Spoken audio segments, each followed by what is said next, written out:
Hey, it's Scott Petrak with another episode of the Brown Zone Coverage Podcast. The first 7 days of training camp have been eventful without anything to do with what's happening on the field. Deshaun Watson was suspended for 6 games Monday, but the NFL appealed the ruling Wednesday, so he, the Browns, and their fans are back in a holding pattern. Here to discuss it all with me is Dave Chudowsky of the WKYC Morning News. What's up, Chud?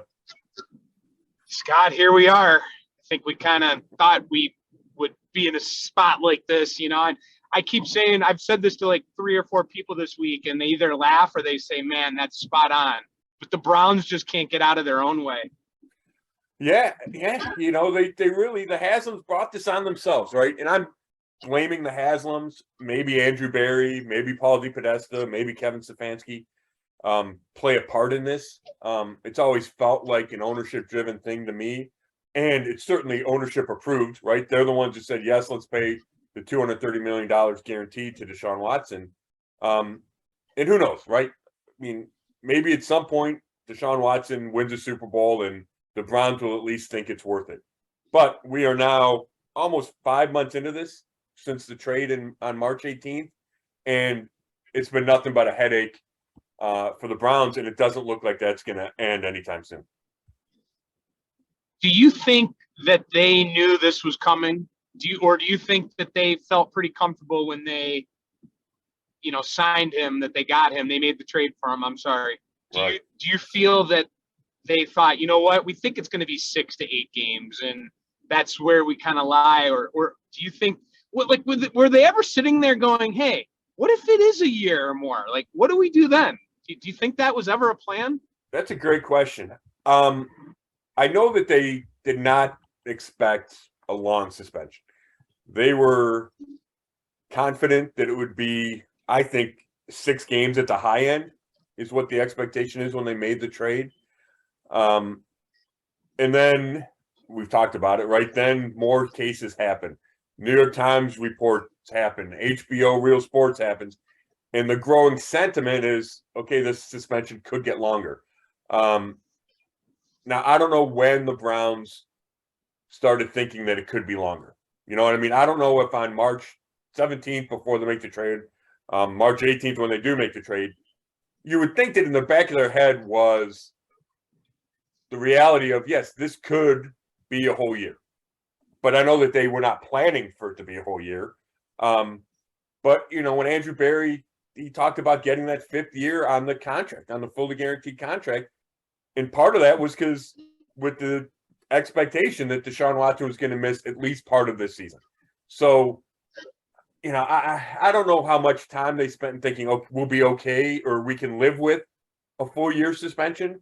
But I certainly know that they did not expect it to be a long-term thing this year. And, Monday, when Suha Robinson gets 6 games, for a while I'm thinking, hey, maybe they were right. They actually read the situation correctly. But now with the NFL having appealed and the NFL still seeking an indefinite suspension of at least a year, and Roger Goodell appointing Peter C. Harvey, it certainly looks like it's going to be much longer than 6 games and possibly the indefinite suspension, because it's Roger Goodell's appointee. He's worked with the league before. It certainly feels like if Roger Goodell in the league wants that indefinite suspension of at least a year, Peter C. Harvey is a guy that's going to give it to him. Now, I don't want to be presumptuous, and he's going to look at the facts of the case and all that, but it feels like it's going to be way longer than the 6 games the Browns bargained for and the 6 games that Suha Robinson ruled on Monday. Now, so on Monday morning after the show, we went off the air. We get off the air at 7 a.m. I had stuck around and I had to stay long that morning, and we broke into programming once the announcement came down. So I was live on the air with that. And afterwards, I was sitting there thinking, man, just like you just said, I'm like, I think this is going to stick. I mean, maybe they won't appeal, or if they do appeal, I don't know. But then once you read what she wrote, that came later in the day, right? Isn't that kind of where maybe things turned? Because I felt like, and it's just listening to people and talking with people, what she wrote kind of meant more than the actual amount of games. Does that make sense? Because it felt like what she wrote deserved more than 6 games, but because of the precedent and the way the NFL rules are set up, right, she couldn't go more than 6 as she felt as a judge could do. Correct. I think you're 100% right, Chud, is when you read the ruling, and I encourage people to do it, it's all over the place. We have a link on brownzone.com. If you read the ruling, first of all, she finds Deshaun Watson, I don't know, I don't want to screw up the legal term. It's not guilty, but whatever, culpable of all the things that the NFL charged.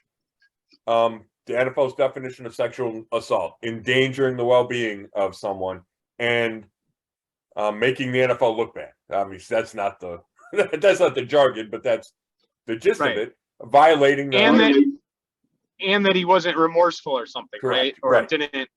Right, and that's all. Violating the personal conduct policy. And then part of it was she also said that one of the aggravating factors was that he wasn't remorseful. He didn't report the first incident, and she didn't think he was honest with the NFL investigators. Right? She thinks he's lying. So when you read that, you say, okay, then why is it only 6 games? And she explains it by saying the NFL's policy is not really explicit. And the precedent, which judges tend to follow, some judges tend to follow, the longest suspension for a nonviolent, and that's in quotation, or air quotes, or not air quotes, in quotation marks, is 3 games. And she felt this was so egregious, and she talked about his predatory actions, that then she doubled it to 6 games. And she felt like if the NFL had been better at laying out punishments, then she could have handed down a longer suspension. So that's where the appeal comes in, where the NFL says, well, we agree with you, it should be longer, and we're going to make it longer, right? They're kind of writing the rules after the fact, which she takes issue with. But the NFL has the right to do that, given the collective bargaining agreement that gives Roger Goodell and his appointee, his designee, to hear the appeal, and they have the hammer. That person has the hammer, and so that's where we are. But yeah, if you read the ruling, it's really critical of Deshaun Watson, and it reminded me of when I read all the depositions, right? All these really unsavory is one word, disturbing accusations against him.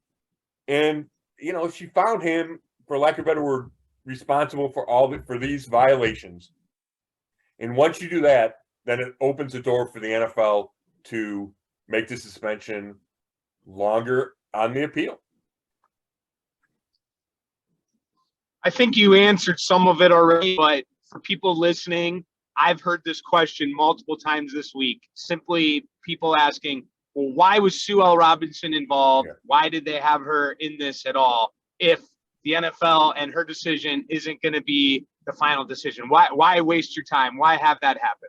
Yeah, it's a good question. I'm glad you brought it up, because when you talked about how Monday, for a while, it felt like it would be 6 games and stick at 6 games, part of that reasoning, in my mind at least, was that the NFL, Roger Goodell and the league office, would not want to challenge Sue L. Robinson's first decision in this role, right?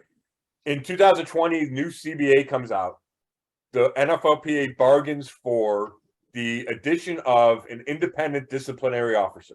And that was Sue L. Robinson, jointly appointed by the NFL and the NFL Players Association. So this is her first case. There's not been another case in the previous 2 years until Deshaun Watson. So her first case, there was a feeling that the NFL would not want to undercut her authority. But they changed the league decided not to follow that. They decided to go ahead and undercut it and overrule it. And they have that right, because in the CBA is the first layer is the independent disciplinary officer. The second layer is the appeal to Roger Goodell or his appointee. And that's something the NFL felt was important to keep in the CBA. And the union obviously felt it wasn't important enough to not include that in the CBA, right? And there's a million things that get negotiated, right? This is the same CBA where 17 games entered for the first time. And we've seen a change in how the offseason program is handled and how much time players have to report and what training camp looks like, right? There's a million things in a CBA. The percentage of the salary, the percentage of revenue that the players get, right? So there's a lot of big things, and I'm not saying this wasn't a big thing, but it's not as, I would say, important as the 17 games or the share of the revenue. So they reached a compromise, and the compromise was we add a layer of independent arbitrator, but the NFL still has final say on appeal. Now, if Sue Robinson had ruled 8 games, I think the NFL probably would have accepted that. But not only did she only go 6 games, which the NFL felt was lenient, and at least a third of what they were asking, because they were asking for indefinite, she also did not fine Deshaun Watson above the $345,000 in salary he would miss. And it's only $345,000 because $45 million of the $46 million contract this year is a bonus, signing bonus. 1.08 or something is the salary, right? The league minimum. So it's 6 of 18, so it's a third of that. So the league thought that was not right and thought it was not nearly a big enough penalty, and is pushing for, like we've said a million times, the independent or the indefinite suspension, along with a hefty fine, right? So I think if Robinson's ruling had been just a little bit more harsh, that the NFL would have accepted it. I really do. But it decided it could not live with 6 games, no additional fine, no call for treatment, which the NFL is also seeking in the appeal. They want him to undergo treatment for this behavior. And so far, he's been unwilling to do that as well. And a key is that he has not expressed remorse. And that was a point of her ruling as well. So I get the frustration from fans and the Browns as well, that, hey, this independent person ruled 6 games, but that was never going to be the automatic final answer with the NFL having the right to appeal. Well, my question is, would the NFL consider changing the amount of games so that the penalty is more harsh in these circumstances, or will it stay this way? You mean like in the personal conduct policy? Yeah. I think it'll be rewritten. And okay, in her ruling, she kind of references the Ray Rice situation and how the NFL kind of on the fly went from like 2 games to whatever. They suspended him. I don't know if it was a whole season or indefinitely. And she talks about this ad hoc, and the NFL does these things kind of while it's going on. And I do think, the NFL likes to keep things fluid. And we saw with Josh Gordon suspensions over and over. Like, you felt like you knew what the rule was, and then it changed. Like, Roger Goodell could reinstate him whenever he wanted, or he could suspend him for, like, I think the NFL likes to have it really nebulous so it can kind of treat each situation differently. And that doesn't work with a judge who is used to precedent and used to looking at a rule book, let's say, a rule of law. So I think with now the independent arbitrator a part of this and a layer of this, the NFL probably needs to get more specific about its penalties to match its violations of the personal conduct policy. Because she couldn't do. Yeah, you broke up for a second there. So, yeah, you're saying little technical difficulties there, Scott. Sorry about that. But hey, basically, my point is, or I guess what we need to, discuss is that as a judge, she goes by rulings that are in place, right, of what she can do. Like, she couldn't do more than 6. Is that right? Or could have she? I mean, does she have to just basically implement what is there in the rules? She could have done more than 6, certainly, especially when the league was asking for more than that. She just determined, in her view, that she felt the precedent was 3 games for something in this ballpark, and she said, okay, it's more egregious than that, so she doubled it. She just didn't feel comfortable going beyond that.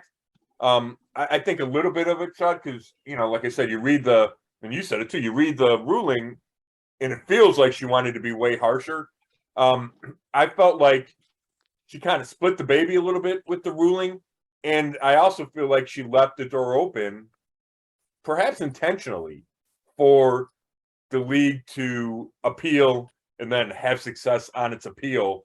Because the league, under the appeal, there's no new evidence submitted. There's no new hearings or anything. All it is someone else looks at what Sue Robinson found to be factual. They look at her findings, and they can relook at the evidence that she accepted.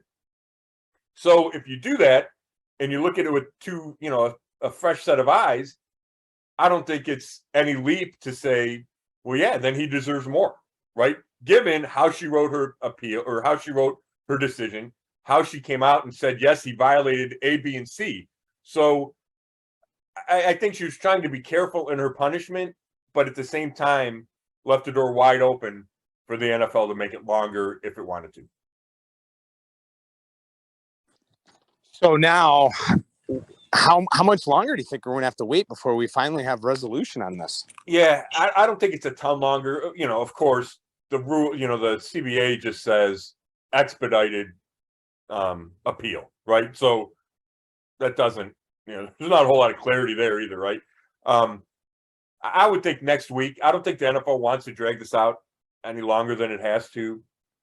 It's already dragged on forever.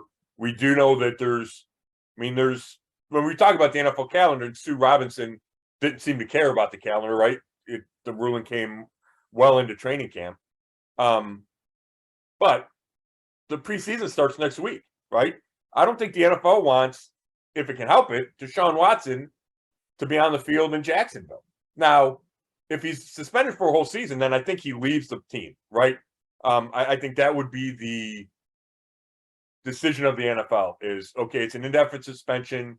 You can reapply at the end of the season, and you're not going to be around the Browns, which means he wouldn't be eligible to play in the preseason. However, if the suspension is only raised to 8, 10, or 12 games, or there's a settlement, right? Because the league and Watson's side can still come to an agreement and take it out of Peter C. Harvey's hands, right? They can still say it. Okay, this is what we come up with: 10 games and a $10 million fine.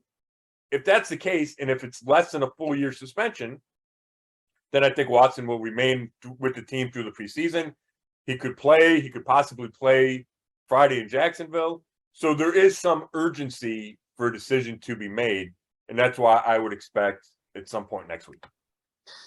What makes it so difficult too is, it just puts the fans in a bind. But, last Saturday, right, when the first day of camp opened for fans, you have all the pictures being taken and the autographs, and didn't he give his shoes to a kid or something?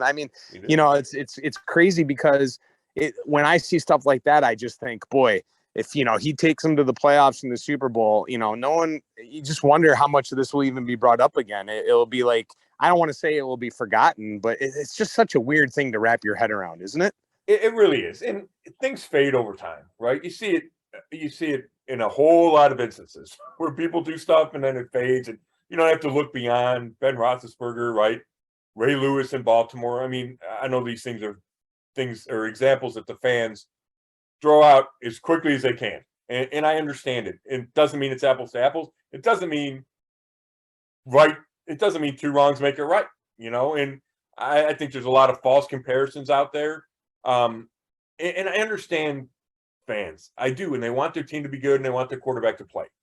That doesn't eliminate the real world element of this. And the women involved in this and the people triggered by this. Like, those are all real things that I think not enough people, I would argue, not enough fans are giving enough weight to, right? The biggest concern is, when's Deshaun Watson going to play? And I understand that. I just struggle with that aspect of it sometimes when this is such a serious topic. But your point is legitimate. And at some point, you would think this turns to football, or a basic, or it's almost all football discussion. In that, who knows when that'll happen. It certainly doesn't feel like it'll happen anytime soon. There will still be people that have a hard time rooting for the Browns or refuse to root for the Browns if he's their quarterback. And I fully understand that. We've talked about it, Chud, when there was the backlash when this initially happened. I don't think training camp is necessarily the perfect barometer to see how the entire fan base is feeling, because the people who go to training camp are diehards, right? I mean, you've been to training camp. It's boring a lot of the time, right? But you want to be there. Like, these fans want to be there because they want to see this team up close. I think your casual fan doesn't go to training camp, and I'm sure the fan that feels, feels betrayed or feels disgusted by the Browns' acquisition of Deshaun Watson, I just think they don't go to training camp, right? Yeah, right. Yeah, True. So if he's signing autographs, that doesn't mean everybody loves him. And but I will say this: I did not feel like, and I got some crap on Twitter for this, I wrote that the cheers were subdued. I thought they were. I thought the first time the fans saw him, they cheered, yes, and I didn't hear any boos and I didn't see any protests, but it wasn't a raucous cheer. Myles Garrett ran on the field a minute later, and the cheers were much louder. I've heard Baker Mayfield run on that field many times, and the place goes nuts. The place did not go nuts for Deshaun Watson, and the only explanation I have is because of all this stuff. Yeah, that's good insight there. Someone said to me yesterday, really good point, and it's just a shame all the money being spent in the courts and everything, and especially if this drags on and there's lawsuits. It's just a shame. All that money you could just donate to a rape crisis center or women's advocate group. You think about that, right? Yeah. Like, I didn't think about that until that person said that. Like, all the money that's just going to be wasted. Yeah, well, I'm sure that's part of the NFL's plan for the fine, right? Is to try to make some gesture, and that would be where that money would go, or at least part of that money would go. I'm sure I've heard that somewhere, and it makes all the sense in the world. That would be part of the harsher penalty. Yeah, for sure. Yeah. You ready to wrap up, Watson? Anything else on it? I mean, I think you've pretty much explained it, and we know where we're at. Real quick, what do you have a prediction? What do you think it's? I mean, let's say we have resolution within the week, and take potential lawsuit out of this, right? Because there is a potential for a federal lawsuit. And who knows if that injunction means he can play? Does it mean he can play week 1? Does it not mean he can play until week 7 because he has accepted the original 6-game suspension? And those federal lawsuits usually don't work against the NFL because the judges just go to the CBA, which gives Roger Goodell the power. So take the federal lawsuit out of the equation. What do you think the appeal is going to be? What changes 6 games to what? What do you think? Well, I think if it changes to 8 games, that's pretty silly, right? I mean, I can't imagine going through all this for 2 more games. So I think it would, I think at the end of the day, the NFL wants it to be a year. And I feel like the NFL is I've seen it, Scott, I've seen it close up. You have too. Like, I've traveled with the Browns, and I'm blown away by how powerful the NFL is. I don't even think people realize how powerful the NFL is. Am I wrong there? No, you're not wrong. Okay. So it's hard for me to imagine they don't get what they want in this scenario, especially since it's, we knew that, whatever she came up with wasn't the final answer. Yeah. So I don't know. I just, to me, it's looking like a year, but it's also tough to be in the prediction game on this because it could go many different ways, but it's hard for me to imagine it's sticking at 6 games. That's for that's my prediction. I don't think it's Yeah. sticking at 6 games. That's Yeah. for sure. Yeah, there's no way it sticks at 6 games. Yeah. Yeah. So I guess I'll put my hat in the, it's going to be a year, but if it's somehow they decide, well, it's 12 games, that wouldn't shock me. Yeah. So the only thing that would shock me is if it probably stayed at 6. I guess I'd be a little bit shocked by that. I said from the beginning, the only thing that would have shocked me in all this is if it would have come back with 0, right? Right. I always felt like there was going to be something. That would have been the only thing that truly would have shocked me at 0. So I guess I'll go a year. And I know you said not to bring in lawsuits, but I have a hard time believing he would win a lawsuit against the NFL. I just don't think it would happen. And also I just think what she wrote is more damaging than the actual amount of games. And that keeps sticking out to me. But again, what do I know? I think that's really well said, Chud. I agree with that pretty much wholeheartedly. If I were having to place a bet, I would bet on the indefinite suspension. I will leave wiggle room for a compromise at 10 or 12 games, whether that compromise is negotiated by Watson's camp or just, Peter C. Harvey just trying to find a middle ground. I can envision that. What I'm struggling to envision is Deshaun Watson relenting and trying to engage the NFL on a settlement of the 10 or 12 games with an $8 or $10 million fine. Because he's yet to prove willing to do that. And maybe this changes it for him. Maybe the fact that his contract, we expect to toll if he's suspended for the whole year, which means he would still be tied to the Browns for 5 years. And the $230 million, it doesn't start until 2023 at the earliest. And he would forfeit. He wouldn't get paid in 2022. Maybe that's the impetus he needs to approach the NFL. But like Sewell Robinson said, he's not expressed remorse, and he hasn't shown any willingness to bend here. And maybe that changes. But as of now, I'm with you. I think I'd go. I certainly would go expect a full year. All right, before we go, let's talk a little football. I mean, geez, imagine that. Can we do that? Anyway, Yeah, right. You've been out at camp, and I know you can't concentrate as much as you'd like to with all the Watson stuff, but bring us up to speed on where we're at injury-wise. Anyone sticking out to you? How we looking out there in Berea? Yeah, real quick. So we've had 7 practices. We're taping this Friday morning. So scheduled to practice Friday afternoon. So I've seen 7 practices. I would say that, or there's only been 1 in pads. It's been a slow start to camp, which part of that is by design with the ramp-up period that you have in the new CBA. Only 3 preseason games. There's a ramp-up. But a lot of it, and we saw it last year, Chud, is Kevin Stefanski in the team, the organization, is doing everything it can to try to limit injuries. So you're not going to see heavy contact. And for the fans that have been out there for years, it's a startling change. For me, I've been out there, going on 20 plus years seeing some of training camp, 18 years seeing it just about every day at training camp. And it's different. You're used to more action, and there's not. For example, they go in pads Tuesday, and Wednesday, part of practice was with no helmets, right? So it's all about learning the system, and it's more mental than physical. And I understand it. It's just, like I said, it's a bit of a jarring change if you've watched a whole lot of training camp practices. That's just something that stuck out to me. It was nice to see them in pads because you get to see different drills. You get to see the run drills. But they're only going to do that so often. Probably 2 out of the next 3 days would be in pads, I would expect.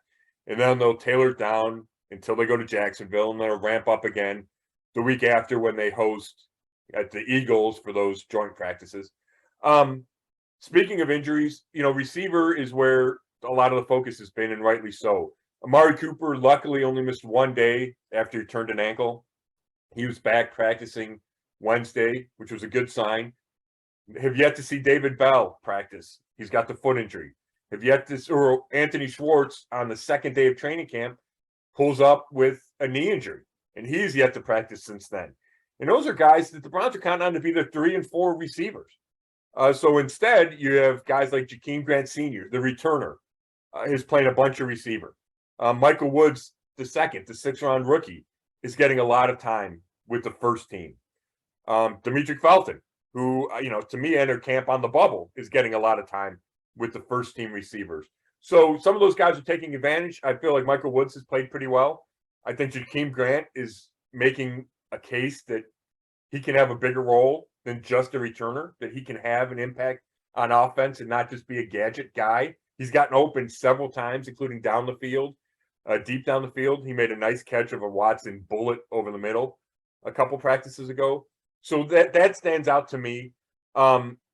Real quick, just a couple of guys that jump out. AJ Green, the corner, undrafted a few years ago, has solidified a spot on this roster and is pushing for more playing time. Now he's in a tough battle because they're deep there, right? And he's fighting with Greedy Williams and Martin Emerson Jr.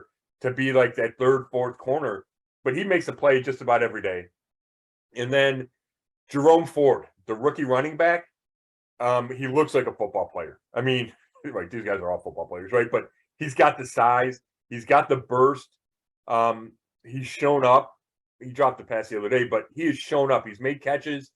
He's looked good running the ball. And we talked about this before camp, Chud. They got a plethora of running backs, right? They have a surplus of running backs. And I think Ford looking the way he has early makes me think even more that Dearness Johnson will be traded at some point before the season, because he's entering the last year of his contract, and the Browns should be able to get something in return, whether it's a player or a draft pick. It's amazing. Last time we talked, one of the keys that we talked about was Ward staying healthy. And sure enough, I think it was the next day, injury already. I mean, I really worried about him. Well, this was from minicamp, so we knew it was coming, but it's a little concerning that he's yet to be on the field, right? I mean, yeah, minicamp was June 16th, so we're 6 weeks away from that, 7 weeks away from that. Yeah, now I think, and I have this discussion with guys all the time, I think you have to change your expectations with him. Yes, he just signed a gigantic contract. That's $100.5 million. If he plays 13 games a year, right, 13 of 17, and he plays at an incredibly high level, I think that's going to be good enough. Like, maybe that's just what you have to expect from him. He's going to miss a couple games a year. He's a tiny corner in a tough position, but because he's slight, lets him run and lets him pivot and, lets him do all the things he needs to do. And it leaves him a little bit susceptible because he's not the biggest guy. And I still think that makes the contract worth it if he can play that way for 13 or 14 games a year, which he's done in his career. It's missed, 2 here, 3 here, 4 there, never more than that. I think that still makes him valuable, incredibly valuable to your team. Still good to go. What articles are you working on right now? Yeah, I just wanted to talk about this one real quick. I had a good interview with Jordan Elliott, the defensive tackle, third year. He's entering his third year. Was a third-round pick in 2020 out of Missouri. He's yet to do a lot. Like, he's yet to really make any kind of an impact, despite playing. I think he's played 32 games in 2 years. He's got like a half a sack. He's got, I don't know if he has a tackle for loss. I mean, I looked all this stuff up, right? But it's negligible. He's got, 4 quarterbacks hits in his career. And it's time for him to take the step, right? And especially because the Browns lost both their starting defensive tackles from a year ago. They didn't re-sign Malik Jackson or Malik McDowell. And they expect Jordan Elliott to be one of their starters. Like, it'd be a shock if he's not. So I went into this interview with that premise. Okay, a lot of pressure. How are you feeling heading into, now it's your time to step up. And he was good. And we get to talking, and he talks about how he's stayed in Berea all offseason. And he worked out 5 days a week with guys like Wyatt Teller, and Nick Harris. And I said, well, okay, well, what did you do in the past? He goes, well, I would go home. I go, well, like, how many days, how much would you work out? He said, I don't know, 1 or 2 days a week.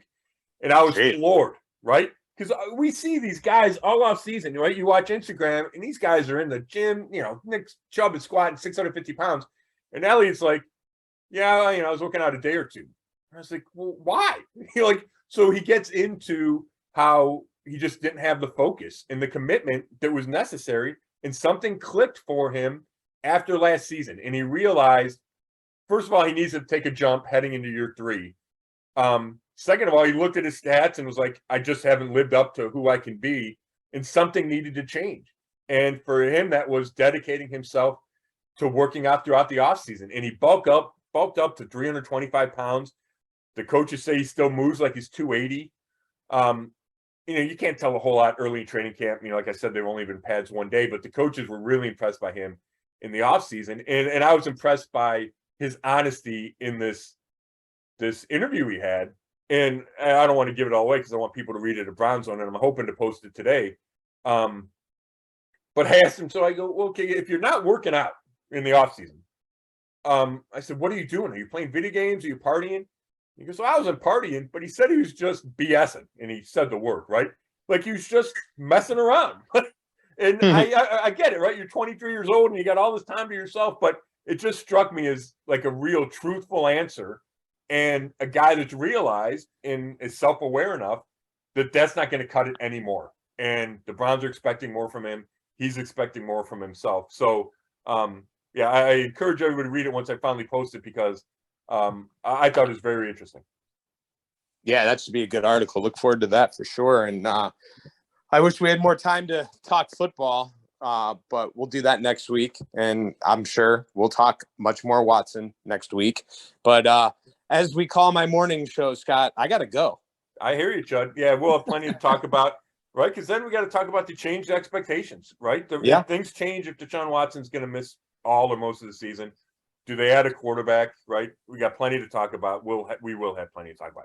So, Chud, I want to thank you for fitting me into your busy schedule, and we'll do this again. Thanks, everybody, for listening, and you can read everything at brownzone.com. Thanks.